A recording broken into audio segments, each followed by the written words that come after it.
Back my channel Chandauli की रंजना। आप लोग कैसे हैं? आई होप आप लोग अच्छे होंगे, स्वस्थ होंगे, मस्त होंगे। और आज मैं अपने ब्लॉग की शुरुआत सुबह के लगभग 11 बजे से कर रही हूँ। और आज मैं आ गई हूँ अपने गांव। और ये गांव मेरा मायका नहीं, मेरे ससुराल का गांव है। यानी मैं अपने ससुराल आई हुई हूँ और मैं अपने ससुराल के गांव में पहुँच गई हूँ।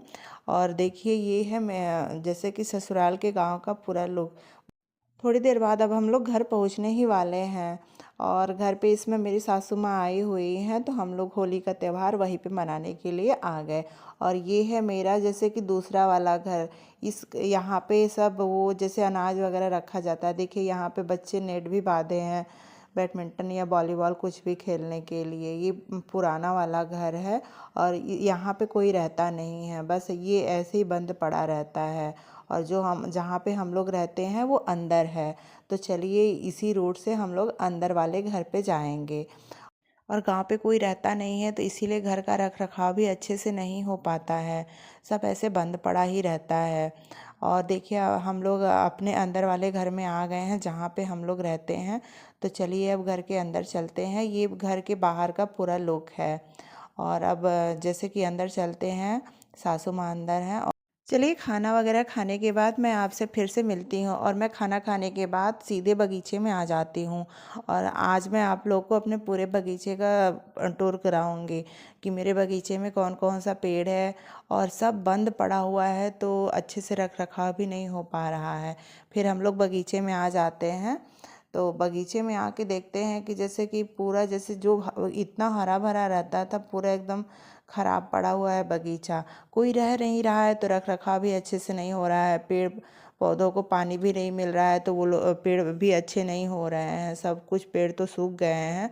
और पीछे आंवला का इतना बड़ा बड़ा पेड़ था, सब सूख गया है। और ये आम का पेड़ छोटा सा है, इसमें ढेर सारा बौर लगा हुआ है। और हम लोग नहीं रहेंगे तो इसमें भी पानी नहीं मिलेगा, तो फिर ये भी तो सूख जाएगा। और देखिए इधर है एक और आम का पेड़ है।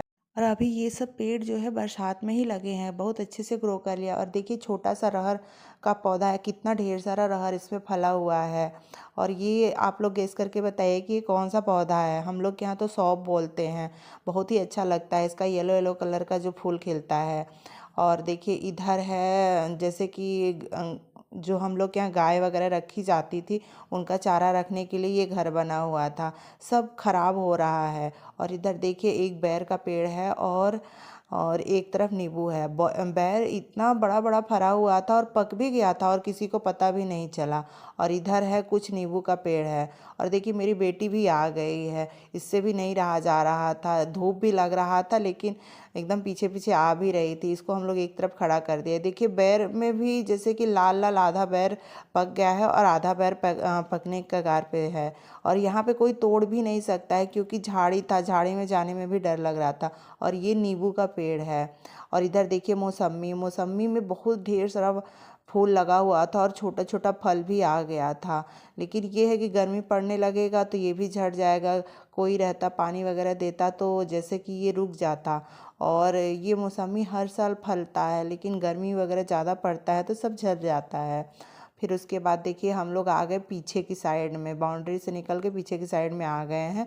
इधर जैसे खेत दूसरे को दे दिया गया है तो वो लोग कुछ सब्जी वगैरह लगाए हैं। और इधर थोड़ा सा चना लगाए हैं। और चना का पेड़ तो इतना जैसे मजबूत था कि उखाड़े से नहीं उखड़ रहा था। हम तो इसका एक एक टहनी तोड़े तब जाके ये हमसे उखड़ा। और जैसे कुछ चना सूख भी गया था और कुछ चना हरा था। तो हम लोग को वो बोले कि जाइए आप लोग खा लीजिएगा, तो हम लोग आ गए थे ऐसे ही चना भी खाने के लिए। एक तरफ ये लोग लहसुन वगैरह भी लगा के रखे हुए थे। और देखिए इधर जो है हम लोग के यहाँ जैसे गाय भैंस रखी जाती थी, लेकिन इस समय कोई नहीं रहता तो सब गिर रहा है। और क्या कर सकते हैं, कोई है भी नहीं और सारा सब कुछ बर्बाद हो रहा है। अगर कोई रहता है घर पे तो सब कुछ अच्छे से देखभाल होता है। और चलिए अब हम लोग अंदर चलते हैं। इधर देखिए गाजर का पौधा लगा हुआ है। और गाजर मोटा मोटा हो गया है लेकिन मिट्टी सूखा है तो नहीं उखड़ पा रहा है। इसमें जब पानी भर दिया जाएगा तो ये अच्छे से उखड़ जाएगा। मेरी सासू माँ और देवरानी तो अंदर पहले ही चली गई थी, अब चलिए मैं भी चलती हूँ। और देखिए ये दूर से देखने में पूरा ये बाउंड्री का लुक है, जहाँ पे गाय भैंस सब रखी जाती थी और जैसे कि उनका रहने का और रखने चारा रखने का सब बना हुआ था, सब गिर रहा है। अम, अब क्या कर सकते, पहले दादी दादा रहते थे तो जैसे कि सब लोग देखभाल करते थे, सब सही रहता था। और देखिए इधर मेरे पीछे देवरानी खड़ी हुई है, जो हम लोग चना लिए थे वो तोड़ तोड़ के खा भी रही थी। और आज मैं और मेरी देवरानी सेम कलर की साड़ी पहने हुए हैं। और ये कोइंसिडेंट है, जैसे कि मैं तो वहाँ से पहन के आई थी और ये घर पे ये भी आई हुई थी, तो ये भी पहनी हुई थी इसी कलर का साड़ी।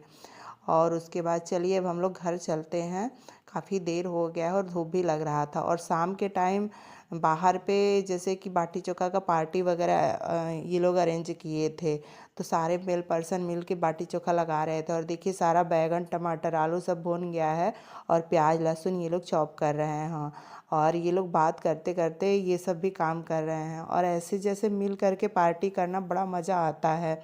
और ये जैसे कि हम लोग बहुएं हैं तो हम लोग तो नहीं जा सकते हैं बनाने के लिए, तो ये लोग मिल के बाहर बनाते हैं। और फिर उसके बाद जैसे कि हम लोग शाम बनने के बाद खाना वाना खाने के लिए चले जाते हैं। और देखिए ये लोग भी मस्ती में सारा काम कर रहे हैं। और इधर जैसे कि हम लोग की सासू माँ सब लगेंगी, कोई चाची सास है, कोई दादी सास है, तो इधर ये लोग जैसे कि बाटी तैयार है और इधर आग भी तैयार है, तो ये लोग सेकने का इंतज़ार कर रही थी। और इधर देखिए खीर भी बन के रेडी हो गया है और सब कुछ आग पे बना हुआ है, बहुत ही टेस्टी लगता है आग का सारा खाना। और इधर देखिए चावल भी बन के एकदम रेडी हो गया है, बस कुछ नहीं खाना बाकी रह गया है। जैसे ही बाटी सिक जाएगा उसके बाद सब लोग खाना स्टार्ट कर देंगे। और आग भी पूरी तरीके से तैयार है बाटी सेकने के लिए। और इधर बच्चे भी काफ़ी मस्ती कर रहे हैं, क्योंकि ऐसा है जैसे कि कुछ पार्टी वगैरह होता है तो बच्चों का भी तो मौज होता है। और फिर इधर सासू माँ लोग भी अच्छे से खूब बातचीत कर रहे थे, गपशप अपना कर रहे थे। और इधर सारे जैसे कि देवर जेठ जो भी लगेंगे, ये लोग भी इधर मिल के सारा काम कर रहे थे। और उसके बाद बनने के बाद जैसे ही जेंट्स लोग खाना खा लेते हैं, उसके बाद बारी आती है लेडीज लोगों की खाना खाने की। एक तरफ सासू माँ लोग बैठ के खाना खा रही हैं और इधर जो है कि हम चार बहुएं भी बैठ के खाना खा रही हैं, बहुएं अलग ही बैठ गई थी। और खाना वाना खाने के बाद देखिए होलिका दहन होता है। होलिका दहन होने जैसे कि रात में काफ़ी होता है, तो हम लोग तो घर में चले गए थे। उसके बाद जैसे कि जेंट्स लोग मिल के जाते हैं होलिका दहन करने के लिए। ओके दोस्तों, मिलते हैं नेक्स्ट ब्लॉग में होली के कुछ स्पेशल वीडियो लेके। वीडियो पसंद आए तो लाइक करिए, शेयर करिए, सब्सक्राइब करिए और बेल आइकन दबाना ना भूलें। ओके दोस्तों, बाय बाय, गुड नाइट।